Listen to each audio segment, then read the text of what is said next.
Is cold therapy crazy? Is a cold plunge good for you? If you like it. But medically, I'm never going to recommend to my patient, ever in my life as a physician, to go do a cold plunge. Or effective? Part of the game of it is mental strength. Yeah. You know, like that idea of doing something every day you don't want to do. Cold plunges and all that shit, it doesn't do recovery, it does masking. Luckily, I've spent hours taking ice baths and studying the science behind cold therapy. Today, we're going to discuss the scientific studies behind cold therapy and whether a cold plunge is actually worth it.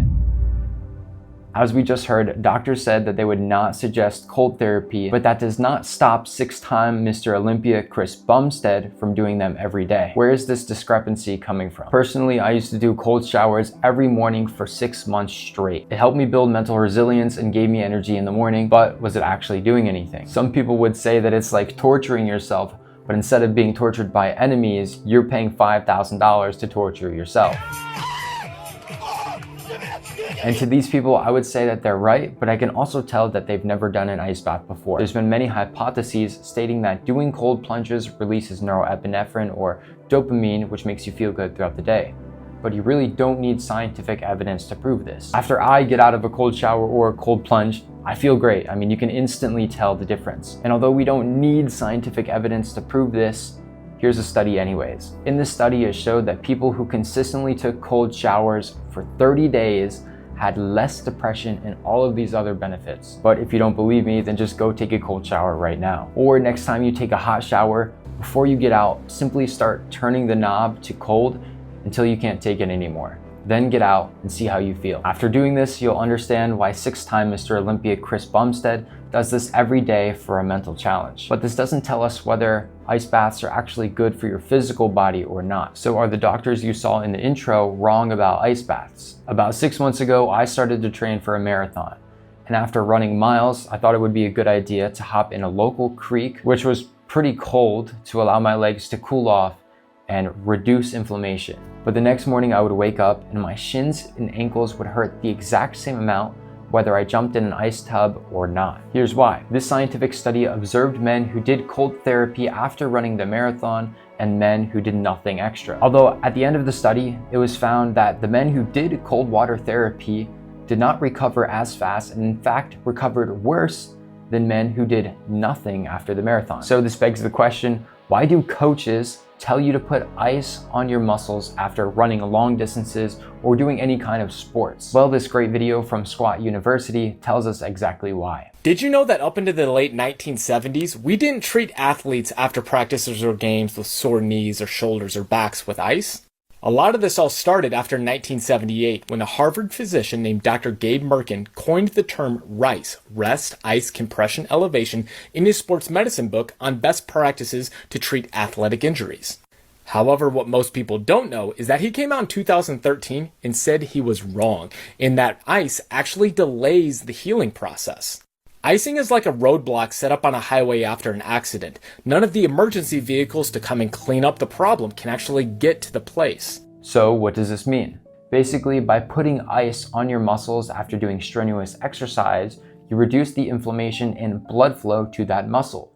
The problem with this is that you need blood flow to heal your wounds or muscles. So preventing this process is preventing you from healing faster. In any case, bringing more blood flow to the area by increasing your heart rate, by doing moderate exercise, is a better way to heal the muscle rather than just putting ice on it. But maybe this could be a good thing. Maybe numbing your muscles with ice would actually allow you to perform better. After my runs, I would go into the ice bath. Sometimes I would get a little dopamine hit and want to go out and run again. So I did. I would run longer. I felt sharper. I felt like I could keep my pace better. And overall, it just improved my run. Now, was this a placebo effect, or does taking cold plunges and then going out and exercising actually beneficial? Well, here's what Dr. Mike Israetel of RP Fitness has to say about this topic. It is not a good idea to be cold pre and during training for straight up injury risk by itself. So Dr. Mike does go on to further explain this, but in short terms, when your muscles get cold, you can think of it like chocolate. When chocolate gets cold, you can easily snap it almost like glass. But when it gets hot, it's very malleable and you can move it around. Your muscles work the same way. If your muscles are cold, they're more brittle, they're more likely to snap. But if you warm your muscles up, then they can move more. So Dr. Mike is 100% right. Doing cold plunges right before working out and not warming up your muscles at all is bad. It will increase your risk of injury. But what if you're in a situation like myself where you had some time to rest after already doing a physical exercise, so you go in a cold plunge and then you decide to work out more? Is this bad? Well, in this study, athletes were told to perform certain exercises, then rest for 15 minutes, and then perform the same set of exercises. There were 3 groups in this study. One group did cold water immersion or ice baths. One group did cryotherapy, which is like covering your body in a really cold gas. And then the third group did nothing special, they just rested. In each case, doing cold water immersion or ice baths outperformed doing cryotherapy. Now, before we move on, there's 2 things I want to talk about quick. First, here's a fun fact. The cooling effect of cold water immersion or ice baths lasted 33 minutes, while the cooling effect of partial body cryotherapy only lasted 15 minutes, making ice baths almost 2 times more effective than cryotherapy. Now, the second thing I observed was a question I always had about ice baths, which is, why do people only tell you to go in ice baths for 3 minutes? Well, this study observed that the duration of low skin temperature maintained by a 3-minute cold water immersion is comparable to that maintained by a 10-minute cold water immersion or ice bath.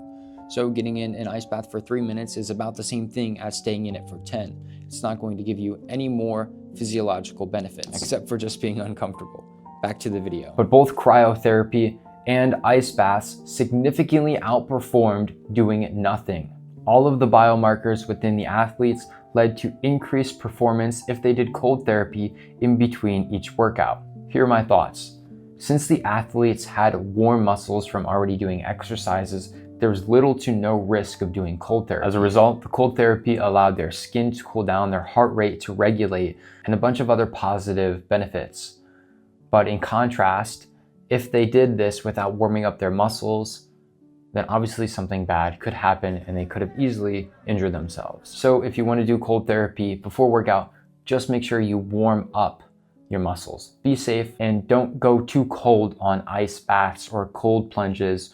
This way you don't make your muscles very brittle. Now that you know all the science behind cold therapy, are cold plunges worth it? Personally, I'm from the northern United States, where I can always get tap water that is less than 50 degrees, which is the recommended temperature for cold plunges. So honestly, for me, a cold shower once a week is good enough. Although when I visited Florida, a significantly hotter climate, when I tried to take a cold shower, it just didn't work because there was no cold water available. Which really begs the question, if you live in a hot climate, is it worth it to buy a $5,000 ice bath to submerge yourself in cold water? If I was on a budget and I had to decide between an ice bath or another piece of gym equipment, I would 100% take the piece of gym equipment. Because in reality, the mental benefits of an ice bath is helpful. It does make you feel good.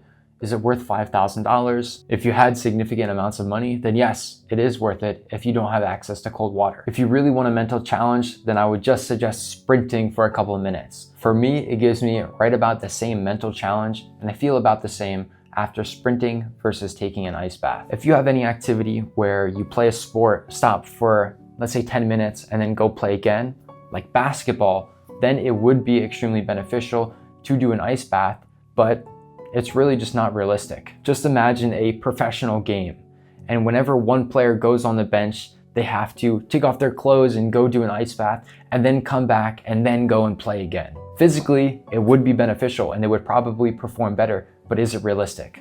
Probably not. So I would personally never buy an ice bath unless I had unlimited amounts of money and planned on using it every single day. If there's any health topics you would like me to cover or anything you would like to know, please put them in the comments section down below. And if you like the video, subscribe.